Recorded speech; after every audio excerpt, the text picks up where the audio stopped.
Gracias a la asociación por permitirme presentar mi trabajo. Bueno, ya como me presentaron, soy la doctora Victoria Fuentes y vengo del Hospital Español de México. El título de mi trabajo es Diferencias macroscópicas por colonoscopia entre pacientes con colitis microscópica de nuestro hospital.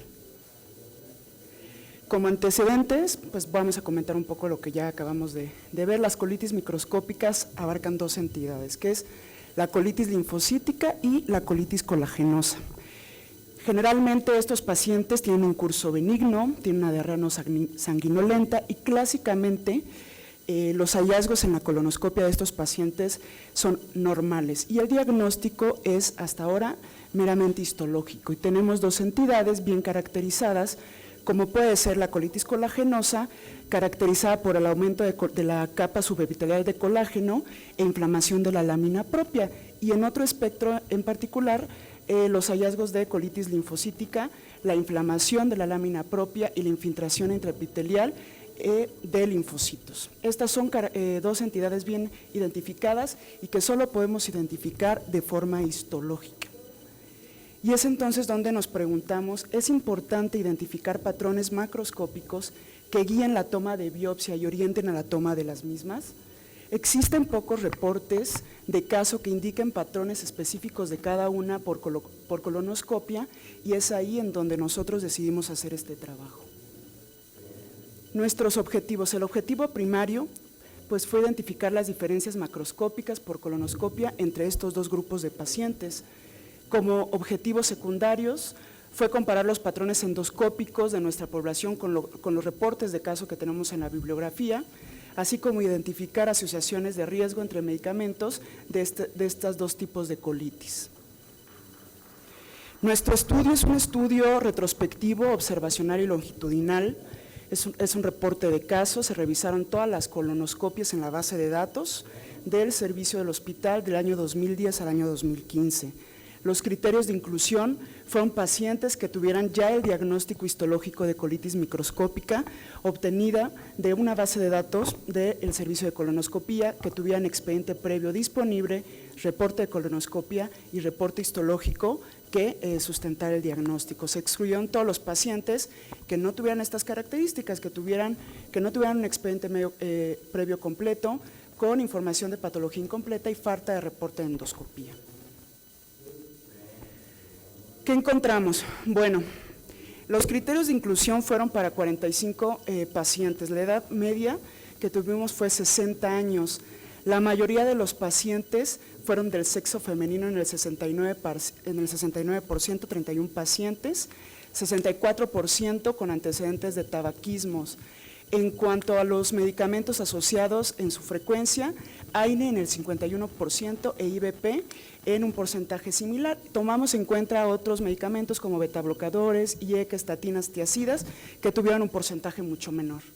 Los síntomas principales fueron diarrea en un 96%, dolor abdominal y pérdida de peso. En cuanto a los resultados de colonoscopia, respecto al sitio de toma de biopsias de la colonoscopia, el colon derecho e izquierdo fue el patrón más seguido por nuestros endoscopistas. El hallazgo endoscópico más frecuente fue mucosa eritematosa. También tuvimos otros hallazgos endoscópicos como presencia de diverticulosis, pólipos inflamatorios, lesiones aftosas, pero la principal y la más frecuente fue mucosa eritematosa. Y en cuanto si había o no alguna enfermedad autoinmune relacionada, fue un hipotiroidismo primario en el 16%. Estas imágenes son imágenes obtenidas de los pacientes de nuestras bases de datos y podemos ver lo que ya comentamos, presencia de pólipos, diverticulosis, algunas úlceras lineales, lesiones aftosas. El tipo de colitis más frecuente en nuestra población fue colitis linfocítica en el 75%, como ya lo presentamos en las tablas iniciales. Esta tabla nos habla hicimos una comparación entre los dos grupos, los pacientes con colitis linfocítica y los pacientes con colitis colagenosa. Encontramos que existe mayor número de pacientes femenino con colitis linfocítica en comparación con el grupo de colitis colagenosa. Los pacientes que tenían colitis linfocítica consumían más ARA2 que el grupo de colitis colagenosa. Asimismo, estos pacientes consumían más estatinas que el grupo de colitis colagenosa, y los pacientes con colitis linfocítica encontramos también que tenían un mayor consumo de inhibidores de la recaptura de serotonina que los pacientes con colitis colagenosa. Los pacientes con colitis colagenosa tuvieron un mayor porcentaje de uso de IVP respecto a los de colitis linfocítica. Los pacientes con colitis colagenosa tuvieron una tendencia estadística a tener más úlceras blanquecinas que el grupo de colitis linfocítica. En esta tabla esquematizamos lo que ya habíamos comentado, el porcentaje de los medicamentos que están mayormente asociados a nuestras colitis, que son los AINE, el IVP y los betabloqueadores. Y de forma característica, los pacientes con colitis linfocítica, de estos el 21% tuvieron un mayor consumo de ARA2, y de este grupo el hallazgo colonoscópico más frecuente fue eritema de mucosa en 6 pacientes. De los grupos de colitis colagenosa, el 73% tuvieron un consumo de IVP, y de este grupo en particular el hallazgo colonoscópico más frecuente fue mucosa eritematosa en 5 pacientes.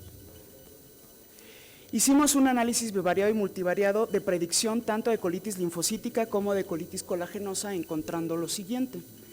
En comparación con colitis colagenosa, el IVP tuvo una tendencia como factor protector para colitis linfocítica, el consumo de ARA2 tuvo una tendencia como factor de riesgo para el desarrollo de colitis linfocítica, y ser mujer tuvo una tendencia como factor de riesgo para colitis linfocítica.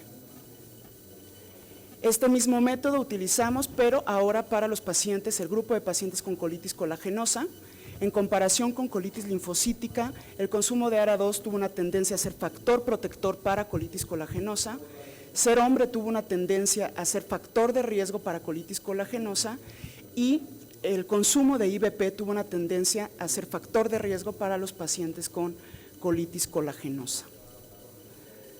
Tomando en cuenta todos estos datos y agregando los hallazgos colonoscópicos que en nuestro estudio tenían valores de P menores a 0.02, encontramos que en el análisis bivariado la presencia de divertículos y erosiones tienen tendencia como factor predictor para colitis colagenosa. Esta parte de estudio no lo pudimos encontrar así para la colitis linfocítica por el valor estadístico que nos dio, pero sí fue para la colitis colagenosa. Concluimos que no existen diferencias significativas en cuanto a los hallazgos macroscópicos de nuestros dos grupos de pacientes, tanto pacientes con colitis colagenosa y colitis linfocítica. La colitis microscópica, como ya sabemos, se presenta más en mujeres que en hombres. Los hallazgos macroscópicos de nuestra población son muy similares a los reportes de casos que hemos encontrado en la bibliografía. El consumo de ARA2 tiene una tendencia a ser factores de riesgo para colitis linfocítica en comparación al grupo de colitis colagenosa, y el uso de IVP tiene una tendencia a ser factor de riesgo para colitis colagenosa respecto a los pacientes de colitis linfocítica. Muchas gracias.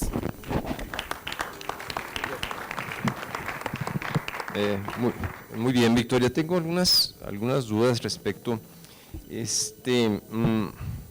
respecto, digamos, ya, o sea, de manera general, las colitis microscópicas no se asocian a hallazgos endoscópicos. Ciertamente hay algunos reportes de las ulceraciones pequeñas que encontraste en 2 pacientes, ¿no? Pero me llama mucho la atención lo del eritema. En mi entrenamiento como gastroenterólogo, rotábamos con 2 proctólogos de muchísima experiencia, y frecuentemente nos mencionaban cómo la sola preparación puede poner eritematosa en la mucosa. En realidad uno espera ver alguna alteración, ya sea que tenga edema o que tenga alteración del patrón mucoso, que no se reporta. Realmente que tú digas que en el hallazgo fue eritema, es como encontrar eritema en el estómago, no quiere decir nada, ¿no? Realmente en esto corresponde. Creo que te desviaste bastante del fin de tu trabajo, nos mostraste muchas situaciones de medicamentos que ciertamente son muy importantes, pero al final de cuentas yo quería ver más sobre la colonoscopía. Entonces, sí, creo que esto requiere más pulimiento del trabajo, hacerlo realmente al objetivo que tú pretendes hacerlo, pero me parece muy bien. Felicidades. Sí, muchas gracias. Yo la quiero felicitar porque, si bien, como dice Memo, el trabajo tiene que pulirse en muchos sentidos.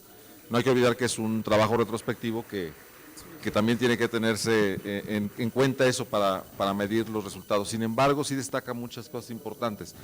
Nos ha costado mucho trabajo estar insistiendo sobre tomen biopsias aunque vean normal, tomen biopsias aunque el aspecto sea normal, y no se nos debe olvidar que hay cambios mínimos, como ahora ya lo llamamos en el estómago y en otras partes, que no nos deben desviar la atención, y a ese paciente también le tenemos que tomar biopsias. Con mucha frecuencia en la práctica clínica vemos pacientes con diverticulosis, dan por hecho que esa es la explicación del patrón sintomático y se olvidan de las biopsias. Y ustedes destacan, y hay cosas muy rescatables del trabajo. Sí, me gustaría comentar que, bueno, ya siendo esto algo retrospectivo, nos abre un campo de hacer algún estudio quizá con las nuevas técnicas de imagen para estas colonoscopias normales que ahorita nosotros estamos encontrando hallazgos tan como el eritema, que no podemos distinguir de forma adecuada. Quizá más adelante encontremos patrones con cromoendoscopía que nos permitan guiar o tener mayor identificado a nuestros pacientes. La verdad es que sí.